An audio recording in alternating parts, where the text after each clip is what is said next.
Hi everyone, thanks for joining myself, Sophie Parrott, an HR journalist at HR Grapevine today for an HR Grapevine and Actimo webinar entitled Employee Engagement, Doing It the Right Way for Your Frontline Employees. Employee engagement is a truly important topic because effective engagement strategies have been proven to shape cultures, reduce turnover, increase productivity, and therefore positively impact a business's bottom line. So, if employee engagement strategies are properly executed, employers and employees alike can really reap the benefits.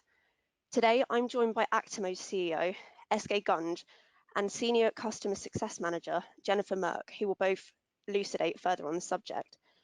As ever, please use the question function to put forward questions to the speakers, and I'm sure they will both be happy and able to answer towards the end of the webinar. So, without any further ado, I would like to hand over to Actimo directly to discuss the topic further. Thank you very much, Sophie. Hello, everybody, and welcome so much to this webinar. My name is Eske Gunge, and I'm the co-founder and CEO of Actimo. We've been looking so very much forward to talking to you today about something that is very close to our hearts, and that is, and which we have worked with for many years.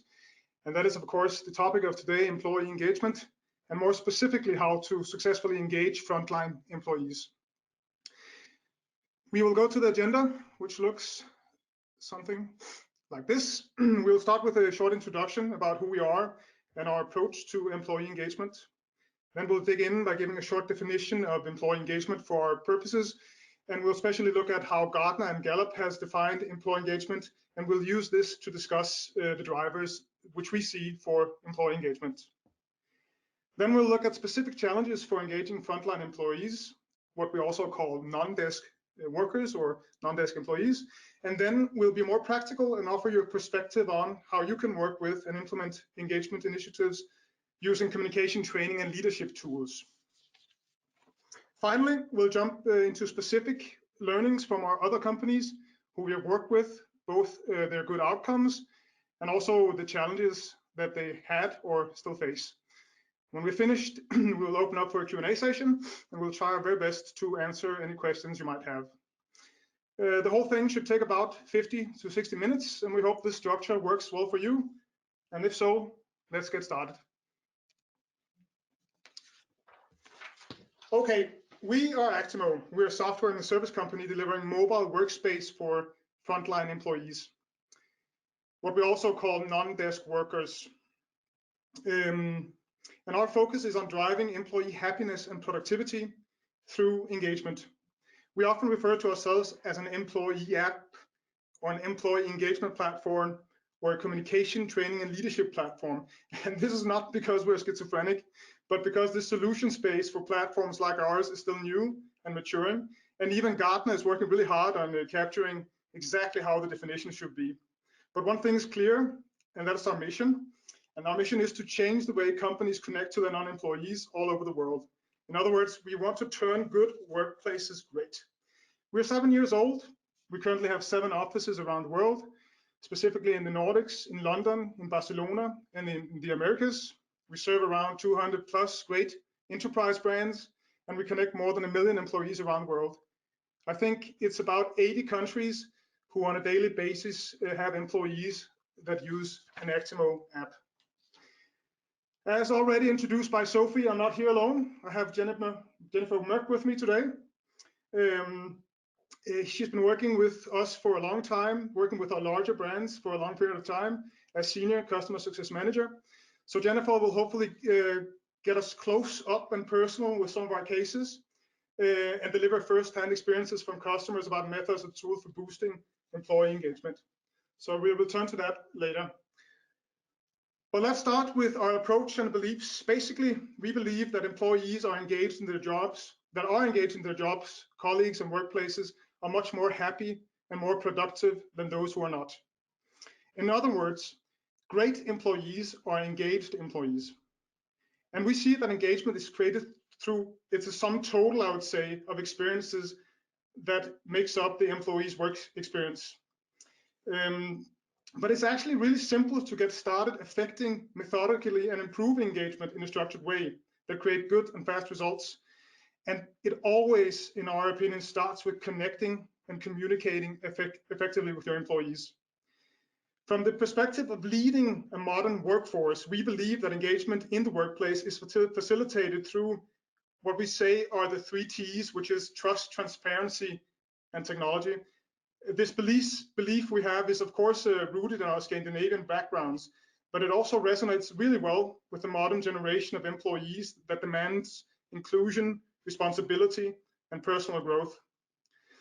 But let's take the next slides and dig into exactly what we see as employee engagement. Engagement is really an intangible word. It's a buzzword, and it's used in 1,000 different ways. If you look at how Gartner coins it, they say employee engagement is the extent to which employees feel passionate about their jobs, are committed to the organization, and put discretionary efforts into their work.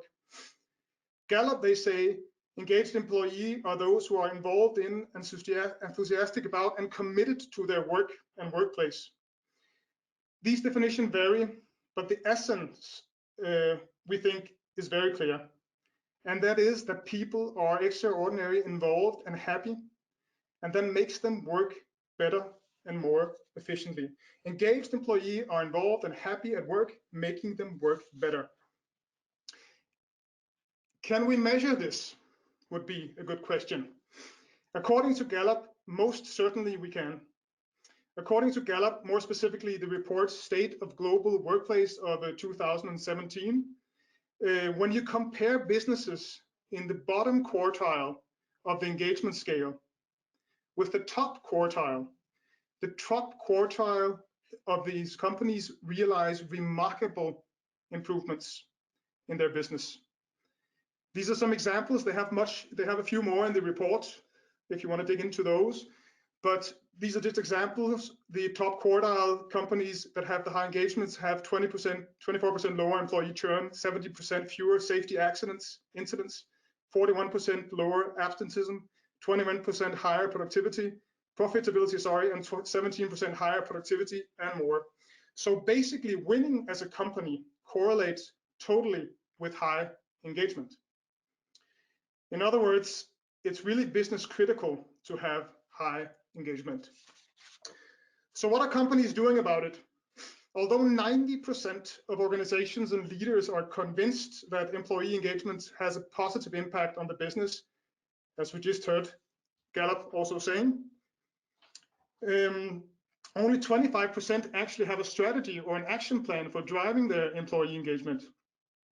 Those who have a strategy and do very different things in different employee environments, either in the cultural environment, the technological environment, or the physical environment.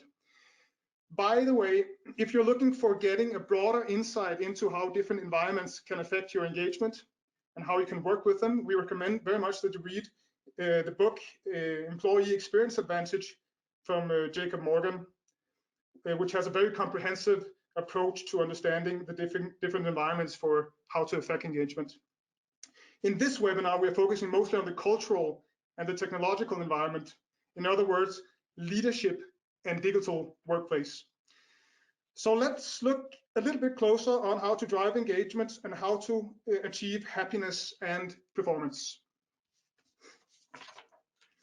Having worked with leading international companies from different industries over the years, we have learned that employee engagement and the positive results hereof is not created by one simple activity or communication alone. You need a more holistic approach. We started out by working primarily with communication to drive engagement and results with our customers.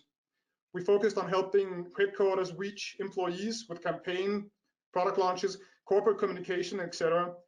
And we thought by making communication more accessible, snackable, and measurable for the employees, we'd be able to engage employees to perform. But it turns out that communication is not enough. You need to know that people are also understanding things. So when you facilitate communication, whether it's top down, sideways, or bottom up, that's just having people actually accessing communication. But that doesn't mean they understand things. So you very quickly move into a validation scenario where you need to know, are people understanding what we're sending them? Do they get the 3 USPs from the campaign we just rolled out? Do they understand the policy? Is the security understood? Do people understand what they have to do, how and when? So that move very quickly moves you into a training environment. So we actually added that and started to work with that some years ago. So now everything is perfect, right? You know that people are getting information, and you know that they're actually becoming knowledgeable, they're knowing information. No, that's not enough either, because if people are not value experiencing it, if they're not appreciating it, if they're not engaged into it, if they don't agree with it, they're not going to perform on the knowledge we're giving them. So having them actually having gotten information, having them know information is not enough. You also need them to be engaged. So therefore, we added the third dimension, lead.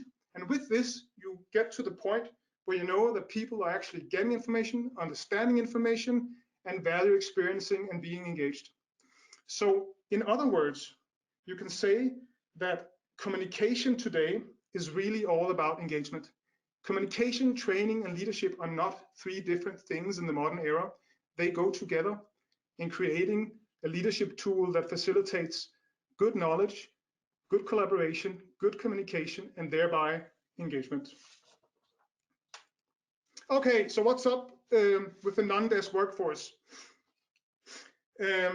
What we also, the frontline staff, the non-deskers, we call them, the non-desk employees, this is actually pretty mind-blowing if you phrase it like this. More than 3 billion employees, that's half the world's working population, have never in human history been connected to their headquarters or a digital workplace. That's all the people working in retail, construction, facility management, industry, transport, logistics, public sector services, restaurants, hotels, so forth. These good frontline workers have historically had no access to a digital workplace. Maybe, especially retailers, there might have been a store manager with a dusty PC in the back room where you can, once in a blue moon, get access to using that computer. But basically, no digital workplace, only inline communication. Suddenly, everybody's getting a smartphone. And guess what? You can use that for leading them and giving them a mobile workspace. Something else that's going on in the non-desk environment is that these frontline workers, because of this lacking of a mobile workplace, have been very far away from headquarters. The turnover of these employees are also very high. Some of our customers in retail have historically had churn rates over 50% a year for some of the employees. And of course, that has been a specific outcome target for us to help them get that down. And we have some extremely interesting results on doing that have been very, very positive. But needless to say, and of course you guys from retail and for some of the other industries that are relevant know that high employee churn is really expensive, because in a fast-moving world where people need information all the time, it's really hard losing employees at a high pace, because you have a very big communication, training, and leadership job to do.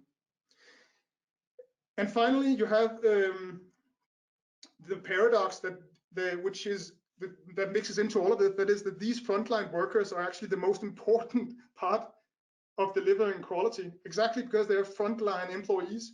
They are the ones delivering quality, service level, keeping service levels up, and representing the values that you have in your company and the value propositions you have towards the customer. So this is a special scenario. This is a special case for the frontline non-desk employees. No digital workplace, poor connections, high turnover, and the most important part of your delivery. So how's things going with these non-desk employees? According to Gallup surveys, they had a survey with employees around the world. Just 15% are currently engaged at work. That is, they're psychologically invested in their jobs and motivated to be highly productive. 2/3 worldwide, that's 67%, are not engaged. They're not putting in time and little discretion, very little effort. And 18% are actually actively disengaged, openly restful that their workplace needs are not being met. So this is the illustration of a boat with the blue highly engaged, the 67 not so engaged, and the 18% which are highly disengaged. And of course, if you have such a boat, there's something to work with to get more speed into the boat. So other trends we see, because this situation with non-desk employees is not a standalone situation. There's a lot of things happening, both in the macro in terms of software solutions, but also with people, with culture, with technology. Just to touch on 4 of them, which we normally see as some of the most important things for working with employee engagement. First off is technology adoption. Like I said, I already touched upon having suddenly people having access to a smartphone that open up for a digital workplace. That is a very big change. Working together with 3G, 4G connections, Wi-Fi connections and smartphones, and a high degree of technology savviness with younger generation, this creates a totally new platform for technology to service you on engaging your employees. Secondly, something very interesting is happening, and this is really hard to get, it has been very hard for us to get our hand around, but I think we're starting to understand this for real. HR is going into the flow of work. Before, historically, it has been kind of 2 camps. You would have, in one camp, you would have your productivity tools, which was for desk employees would be primarily Office 365. You would have your productivity Office suite over in one corner, and then you would have your HR stack in another corner. And then operations and the day would go by, and operations would say, hey, HR, we need to do some training. And HR would say, that's awesome. We have a learning management platform over here. And then 2 times a week, they will come over and do some training, maybe some blended training, but that's what they will do. And then once a year, the line would say, hey, HR, we need to do some engagement measurement. And then HR would say, yes, we will do a yearly appraisal and figure out our yearly employee satisfaction measurement. And they would come in and do that, right? So that's basically a little caricaturized, but that's how it was, right? What is happening now with the high speed of things, people need information all the time. You need basically everything to be in the flow of work. You don't have the time, you don't have the resources. People are much too distributed, churning, getting information all the time. So you need everything to be much closer to the people, which means that you basically need to put HR in the flow of work. You need to have training to be a part of your everyday experience of work. You need to be trained in the flow of work. You need to be communicated with in the flow of work. You need to be led. You need to have your employee satisfaction not done once a year, but monitor it every single day, 365 days a year, so that you know if something is changing, so you know where people are, and that people can get access to both communication training and getting a voice in real time. So the melt together of HR tools and productivity tools, and you can also see this in the market for the very big vendors, that they're merging together and buying up each other to figure out how to do this. Of course, on top comes that these millennials that are tech savvy, they expect consumer grade experiences, right? And then we have the millennials coming in. That also puts a strain on things, because millennials, they expect to have a voice. They expect to be heard, be given responsibility, to have transparency, and to have challenges and grow. If you're not listening to them actively all the time, and if you're not making sure that they feel listened to, they're not going to be engaged. And finally, because everything is so pressured on business and scale and speed, performance management is a big part of this. You cannot live with your communication, training, and leadership, your engagement of your employees. You cannot live in a strategy of hope. You cannot have a situation where you're rolling out, if you're doing a merger, launching a product, pulling out policies, or whatever you're doing. If you're doing that, you need to know who knows. You need to know who understands, and you need to know that people are engaged, especially if you have the distributed workforce where you cannot go out and look them in the eyes every day. So these 4 changes, macro changes, affect all parts of the workforce, but of course, especially the non-deskers that are distributed and hard to reach. Okay, so that was some of the challenges. That was how we look at engagement, and that is some of the specifically situation on the non-desk employees. So now I will hand over the microphone to Jennifer to tell us a bit about implementation and how you actually can work with your engagement.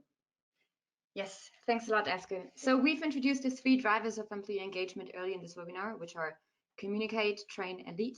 And to understand what you can in fact do to engage your non-desk teams, we want to focus this part of the webinar on going 1 level deeper and showing you which actions and initiatives you can do to take your engagement to the next level. What we've seen from working with different companies over the years is that there are actually 3 elements linked to each of those drivers that we've introduced before. On the level of communicate, it's all about connectivity. So employees need to feel updated with the most recent news. They need to have access to the key information, but also they need to have the option to connect with their colleagues, to connect with their fellow employees. And also they need to see their own role and connectivity within the organization. With regards to train, it's all about getting your employees up to speed more quickly. This can be in a very structured pre-onboarding program, but it can also be with on-the-job training or simply performance support. Performance support in that case is making sure your employees have access to the information they need to do their tasks, their daily tasks, quickly and efficiently. When it comes to the blue box, which is lead, it's all about transparency and empowerment. And this can include regular employee surveys to measure your team's feelings and well-being, which we call pulse. But it can also mean reminding your local managers to run one-on-ones with their employees. But it can also mean giving your employees and managers the right tools and insights at hand for them to improve their performance and understand what they really need to do to perform and to be engaged at work. So the question is now, how and also when should you implement these initiatives? To start with, I want to share with you the concept of the employee lifetime value, which is basically an employee life cycle each staff member goes through, linked to the output they create for the organization alongside the different steps and phases. If you want to read more about it, we recommend the article How to Understand the Return on Investment of Investing in People by Merk Valley. But this is just an illustration of the classic employee lifetime value that people go through or that you can experience within your organization. So if we take now this employee life cycle and we can map the different elements that we've shown you before along that journey. So what has happened, and for those of you who are familiar with the concept of an employee journey or an employee experience, you might know that each activity does in fact represent a touch point along the employee journey. So what is important now when we talk about engagement touch points? It's 4 things that you have to remember. The first one is you map them alongside the entire journey. So you cannot start in the middle and you cannot end when you have the feeling people are not doing well. So you need to start often even before people had their first day, and you need to go all the way. The second one is that you need to use all the 3 different drivers. So use communicate, use train, and use lead. The third one is use them multiple times. So it's not enough to communicate once to your employees and then hope the engagement level will go up. This is not how things work. You need to do it constantly, you need to do it regularly, and you need to do it a number of times. And lastly, what is very, very important is when it comes to employee engagement or employee engagement touchpoints is all of these things, all of these activities that you do need to be employee-centric, which means that they need to bring value to the employee. And also they need to be engaging. And what exactly do we mean with employee-centric? It's basically that it's not necessarily only bringing value for you as an HR leader or as the organization, but it has to make sense for the employee in that very specific position. So to cover things up, you can map all the initiatives along the employee journey, and it's important that you use all the 3 drivers at the same time, multiple times. To show you how this can look like, what this can look like in real life, we've prepared a couple of examples. So when we just dive deep now into that employee life cycle. So what does it, for example, mean when we talk about performance support? In that case, simply give your people easily accessible guides that they can use on a daily basis. It can be playbooks on how to open or close stores when you work in retail. It can be how to use specific chemicals when you work in facility management. So it can be really low practical things, but a simple lookup for people that will make their life and their daily work easier. The other part is when we talk about updates and news, it's really about share current activities. Nobody wants to read old news, so that is something that you might have to swap. That it's really about sharing news when they're new and fresh, and also sharing it only to the people that really, for those that specific news is really relevant to. So it can be news or updates for a specific location. If your employees are usually scattered between the different locations, you want to make sure that one specific thing doesn't go out to everybody, but it really only goes out to the people that are actually concerned about it. And the last one is when we look at, for example, a pre-boarding program or an onboarding program, it's very easy to to make people feel welcomed and to make them actually engaged, to make them ambassadors of the organization even before they're having the first day, when you just involve them beforehand. Send them some quick information about where they have to go on their first day, that you're just looking forward to meeting them. Maybe they have a specific manager that you want to introduce, or a specific buddy that would make sense for them to already meet up front, even if it's only virtually. So these are just 3 examples, for example, for the beginning of the employee journey, and they have 3 other ones. So what is important is that you need to create some social interaction between employees. So this is one of the key drivers that we've also seen for engagement, is the moment people are not only committed to their work, but also committed to their colleagues, this is an extremely, that has an extremely impact on employee engagement. So make sure people can share events, that they can just connect with each other, that they have the information that they need. The other part is, if you want to train people on the go about new things, about certain campaigns, about maybe mandatory trainings that they need to have during the work. So we see that a lot in retail, where obviously campaigns are a daily business, and you need to make the people in the store informed that they can pass on the right information to the customers. But it can also be an health, safety, and environment training when we talk about other industries, like when you work in a restaurant, for example. So these it can be mandatory trainings, either by legal standards or from your inside your organization, and it's really important that you share that in a bite-sized manner for your employees. Don't give them 50 pages to read, because they will not have time for it, but give them to them in a manner that for them it's easily understandable, and it's also easily applicable to their daily job that they have. And the third one that I mentioned is run regular surveys. So if you really want to know how engaged your organization is, then it's very important to not only measure that once a year. And you've heard that probably a lot of times, because it has been mentioned by a lot of different companies, but it's not enough anymore to run annual appraisals, but you need to do that on a more regular basis. Only then you really get the insights about how people feel at the time, and also only then you will get the option to actively take some measures on it, to not only be reactive, but actually be proactive in seeing where your people are going, how your people are feeling, and how you can probably also improve your engagement. As part of implementing engagement, it's not only important to know what you can do and how you can do it, but also, especially in our environment, is how to measure it within your organization. Measuring and tracking engagement is based on 2 different aspects. The first one is what you can ask, and the second is how often you can ask. So going through the what to ask, there are basically 3 different approaches that you can take. It's either you can go with an industry standard. For example, Gallup has developed its Q12 engagement survey questions.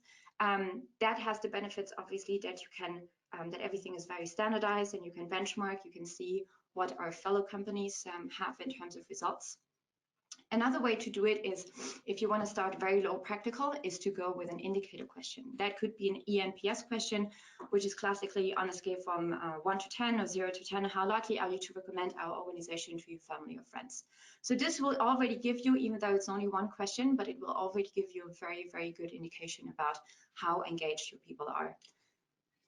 The third option is that you create your own questions. So it's basically a custom approach, depending maybe on the values that you have in your organization. But it can also be a bit, you can also be a bit sassy here and also ask, for example, if people are already looking for a new job, or just a general question on to see how motivated people are to go the extra mile beyond what is expected from them at work. So these are just 3 examples of how you can what you can ask in terms of to measure your engagement. Then in terms of how often you can ask, one very important thing is that you do it regularly. So as I mentioned before, once a year is not enough. Do it quarterly, do it monthly. If you want, you can even do it weekly. But only then this will give you also a measurement that you can follow back in time and really see, have we improved? Have the initiatives or the activities that we have done taken some impact to it? The second of all is do it qualitative, but also quantitative. So when you go, for example, to the questions on the left side, those are more quantitative questions, so you can easily ask them with an anonymous survey, and then you will get some numbers back and you can compare to each other. It's always important when you talk about employee engagement that you see also the humans behind. So make sure that you also have some qualitative interviews. Those can go both ways, even either if your engagement score is low and you want to find out what is happening, but it can also be when your engagement score is high and you really want to learn about what is going very well, for example, in one department or in one location. And the third one that is always important to mention is just because you run an engagement survey and you do it regularly and you do all the right things to interview people and get the right answers, your job is not done here. So what you have to do is, probably the most important one is you need to follow up on that. Share the results with people. You can still make it anonymous, but just share the results. This is our engagement score for this month or for this quarter, and these are the different initiatives or actions that we take from it, and follow up on it. This is very important because nothing is almost worse than asking people for their opinion and never follow up on it. So this is something very important that you need to keep in mind.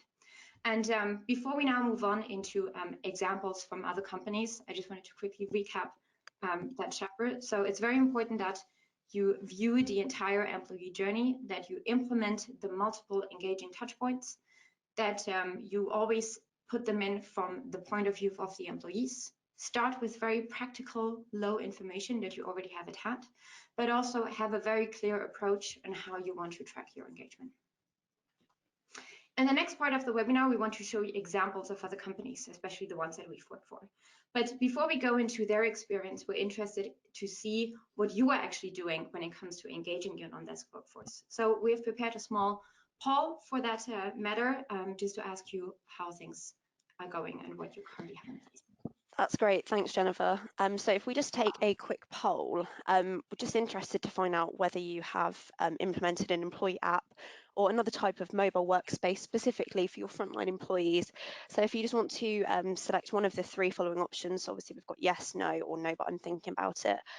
We'll give you about 30 seconds or so, and then we'll close the poll, and I'll hand back over to Jennifer to talk through the results.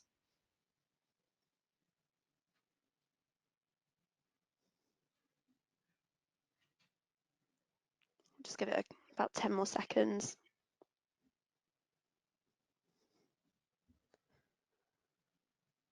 Okay, perfect. I'm just going to close the poll and we'll launch the results. And over to you, Jennifer. Yes, great. So that is more or less exactly, it's really funny because that is more or less exactly the image that we always get when we talk to companies, and those can be international or very local companies. So some of them says, yes, we already have some things. A lot of other companies say, yeah, we might actually consider it. But the majority of people say, actually, we don't have anything like that in place. And we really see that a lot. And the reason is because it's a new field, because what we've discussed before is that frontline employees, they have a very specific way of working. And right now, with us coming from a desk environment, it's very hard to imagine. So what is actually the perfect way to engage with our frontline employees that are doing all the work outside? So to give you an example of what we've been working on over the last couple of years, it's basically that what we've seen, sorry, I'm just gonna go back here. Yes, so what we've seen is that we've discussed a lot today about the employee engagement drivers, but we've also seen that there are very specific challenges for non-desk employees. So when you combine those two things together, what we've seen is very effective and very smart is to actually go in with an employee app. That means that you give your employees a specific space, a specific mobile workspace where they can get all the information that they ever need. And it's important to say that, and we've also mentioned it throughout the webinar so far, that one part is that it's accessible. So really take into consideration frontline employees have never been connected before, and that's an easy way for them to access satellite information, to get connected to the HQ. Second of all, it's all about making it snackable. So people are busy, everybody is busy, people are on the road, people are sitting in a store, people are on site, on location. So you don't want to give them information that they cannot digest. And the third of all, it gives you basically all the insights you need to see how engaged your people really are. not only for you from an HR perspective, from an HQ perspective, but also from the employees, so they can always view exactly where they are in terms of also the organizational values. To give you an idea what you can actually achieve in terms of activation and also in terms of engagement, here are a couple of numbers from one of our hero cases. So all of these numbers represent what one company has achieved within 1 year. It's a facility management company, and they currently communicate to more than 2,500 frontline employees. And what you can see, it's not only about the number or the amount of communication that is shared with their employees, but it's also really a lot about how employees and how much employees interact with each other. And it's also about how often they're involved, how often they really want to be part of the organization, and how welcome they want to feel, for example, as part of the onboarding. And one important note that I want to mention here, that employee engagement is not only an HR topic. So that's here you can see that particular company, they had more than 10 content creators. So employee engagement is not only an HR topic. It might land on your desk, but in the end, it really goes across the entire organization. Because when we look at the communicate, train, and lead as the drivers, it can involve so many more departments, and it should involve so many more departments. So it can, for example, involve operations, communications, training and development, the commercial side, and also of course, the C-level management. So it is something that really goes across the entire organization. And in order to reach these numbers, in order to reach this level of engagement and activity, it's very important that this is also clear. In terms of what we can see globally across our customer base, when they really step in and when they really take the initiative to drive engagement, is that companies can definitely achieve much more than just engage employees. And here are just a couple of numbers and data that you can look through. One important note is that it's not only about the internal improvements, for example, lower retention rate, higher retention rate, sorry, or lower support efforts. But one important thing is it does definitely have an external impact. So towards the customer service, towards the customer experience. So this is basically an indirect lever that you can have to enhance your customer experience to go through engaged employees. When you drive employee engagement as an organization-wide project, or you're given the task to implement employee engagement initiative from an HR perspective, what we often see that despite good intentions or creative ideas or ambition goals, it often involves a lot of change management that has to happen within the organization.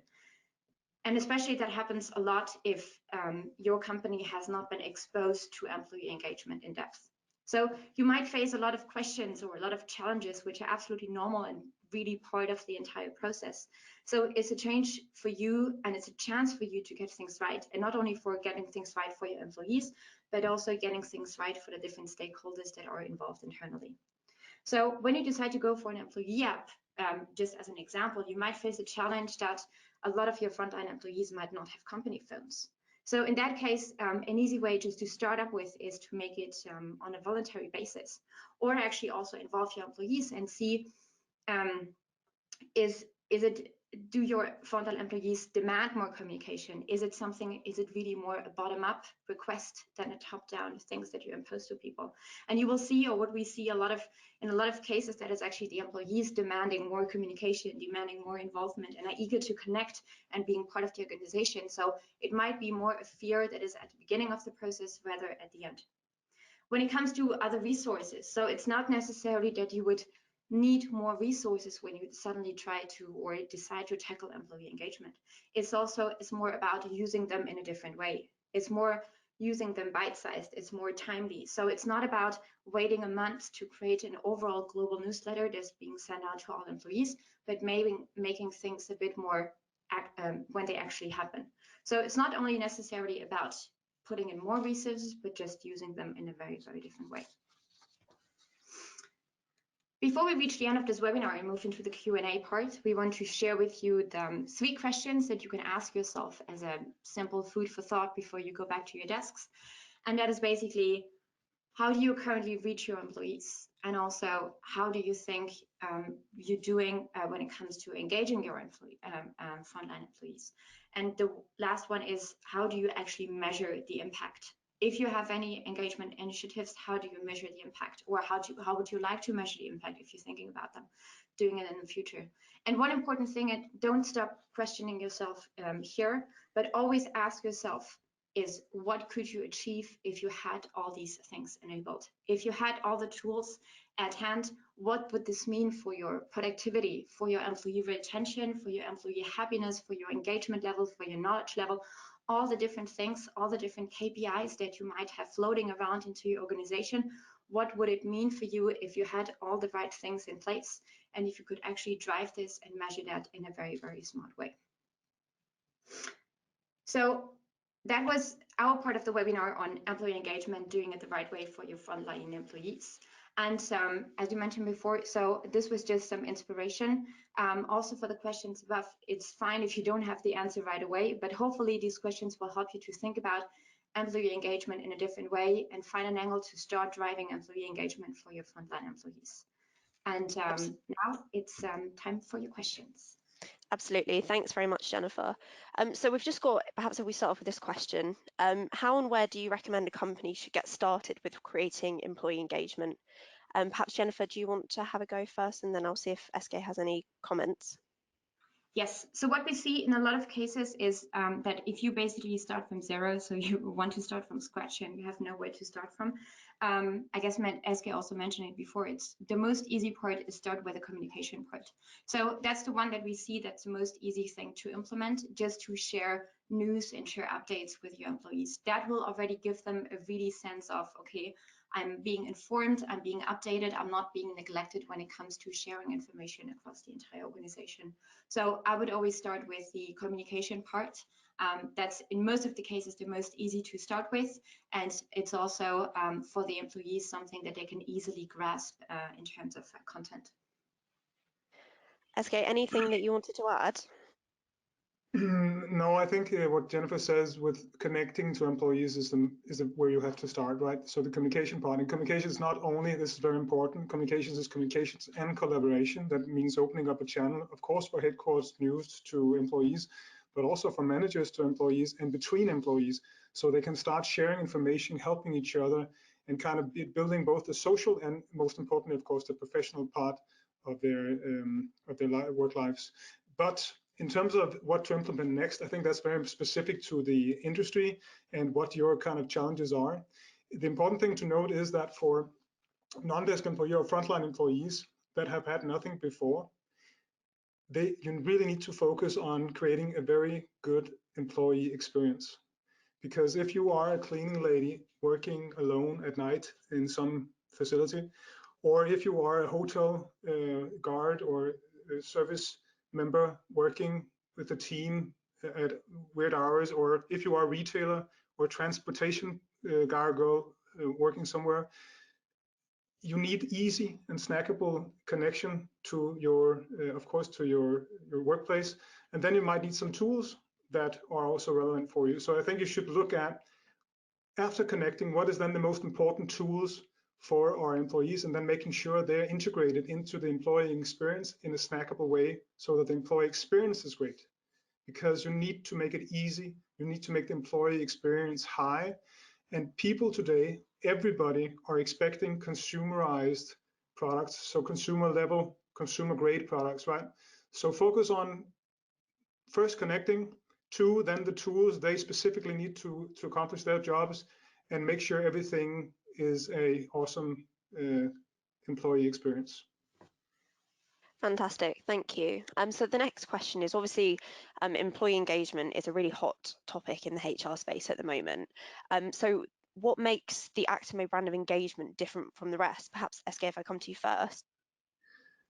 Yeah, it's, of course, this is a subjective answer we have, but we were one of the first movers in the market. We have been here for 8 years, 7.5, and we actually started with communication, and we were very early to market. And then we had the experience I talked about earlier, with then realizing we need training as well, and then realizing we need lead as well. I think that today is our differentiator. That is that we actually have a 360 integrated communication, training, and leadership platform.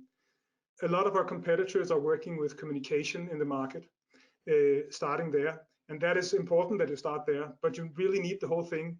I think all vendors in the market that are next generation vendors like we are, they are accessible, snackable, and measurable, because that's the next generation tools that you're looking into, right? Because if you go back to the employees on the floor, do you want to roll Office 365 out to them? Like for the rest of us, all our white collar or desk workers in back office, for us, our digital workplace is basically for the most part, Office 365, and then maybe some logistic and business intelligence tools and some CRM, right? But it's Office 365 that is predominant. But there's no way you're going to roll out Office 365 to a hotel or girl or to a restaurant shopkeeper or whatever. So you need something else. And what do you need? You need a platform that is accessible, snackable, and measurable, that has a great employee experience. And I think that is a prerequisite. So you don't need to use Actimo. There's a number of other vendors out there, but they have to be accessible, snackable, and measurable, which means they have to have a consumer grade and professional experience. What differentiates us is that we have been early to market, so we actually have a complete and a perspective and also an opinion that is very strong, that communication, training, and leadership goes together. Imagine being able to ask a question that is, show me the employees that are bad at sharing or getting information. Show or good at it. Let me know who is the best at being trained or who's the poorest at being trained. And let me know who is less engaged or most engaged. And then show me who is worst at communication, worst at training, and worst at engagement. This will show exactly who needs help, either help to hopefully become better, more engaged, perform better, and be happier, or need help to get out of the company. And vice versa, show me the people that are really good at getting communication, sharing communication, that are really good at answering their knowledge levels, training, and that are really engaged. These are your superheroes, right? So when you have these three dimensions, it goes from being a communication platform to being a leadership platform. And that's why we say that communication today is all about engagement. That's our point of view. Okay, perfect. I think I'm going to come to the next question with you, Jennifer. So obviously, line managers are really play an important role in driving engagement. So what is the best way to get the line managers engaged in helping drive this engagement, ultimately, as they can have the biggest impact on their team's overall engagement?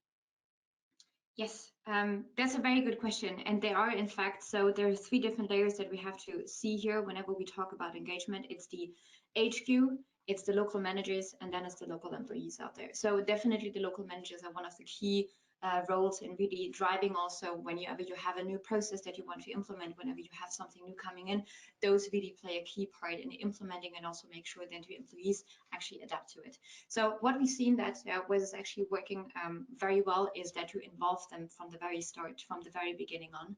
So whenever you have the decision to drive employee engagement further in whatever initiatives or whatever tool you want to use, it's very important that you involve the local leadership as early as possible. So they have really the insights from on the ground, and they will also bring in their very own perspective on what is probably needed to engage their employees and to engage their teams. They have been more or less probably the only ones that have ever been in contact with the frontline employees, so they have a very, very good insight on what is needed. Second of all, so involving them first is one key thing.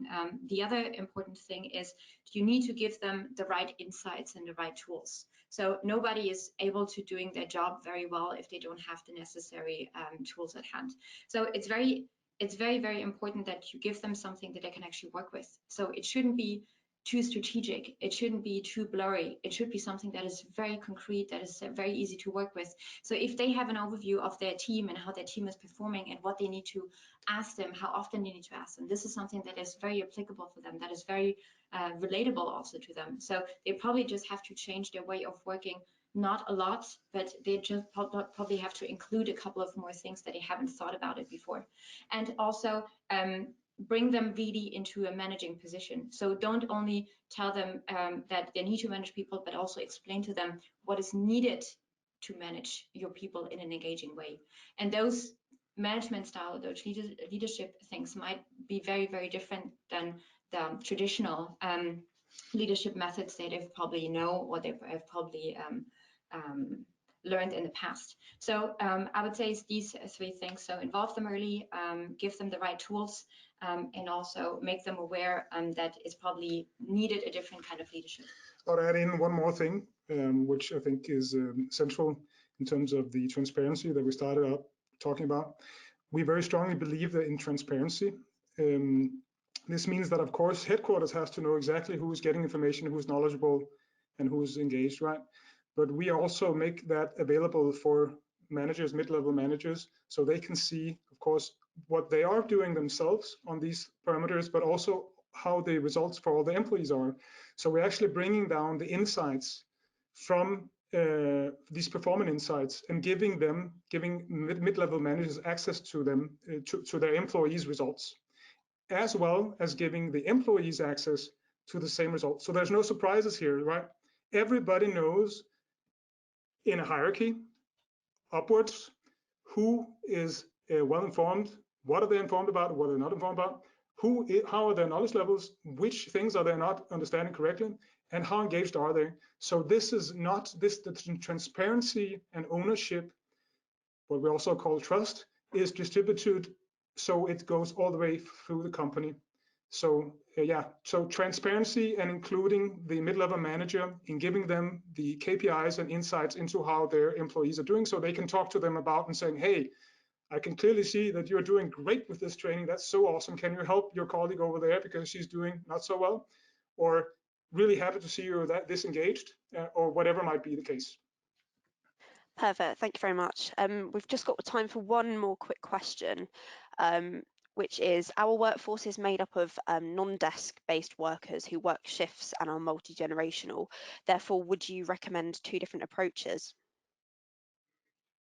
Perhaps Eske? Yeah, sure. That one? And it's actually a fun question because we've had that many times. And the short answer would be no, do the same thing. Because people in generations are getting more and more tech savvy, and it's really amazing. One of our customers is Svitzer. They're really a cool company. It's under Merk. They are tugboat people. Like we were talking about, big, strong guys on tugboats, shipping in big container ships in the harbors of England, right? And with their big, strong hands and their small phones, they're doing a lot of social interaction and engagement on their phone. And that's really cool. So I think today, it's a matter, of course, you can monitor this. So the longer answer would be, if you track, which you will on your inside, how is it going? You can see exactly who is engaging or being active in communication, whether it's social or top down or sideways. So you will know if this is a problem. In basically all the cases we have done, it has been no problem, because even the plus 50 or plus 55 and even different demographic groups, they are social today. Everybody's on LinkedIn, everybody's on Facebook, everybody's is used to this. So I would do it in the way you think is right for your culture, with the snackability that is right for your culture, and that I would monitor, and then I would adjust based on the results. Perfect. Well, thank you for everyone for sending in questions. And I'd just like to thank you all for listening. And obviously a special thanks goes to Eske and Jennifer at Actimo for a really, really interesting exploration of employee engagement. And I think they've given us lots of great takeaways as well. And we'll be sending out a recording of the webinar in due course. And if you'd like any further information, please endeavour to get in touch with Actimo directly. Their contact details for the site are on the screen at the moment. All that's left to say really is we wish you a great, very happy Christmas and a really great start to the new year. And we look forward to welcoming you back to additional webinars in future. Have a great afternoon, everyone. Thank you. Thank you. Thanks.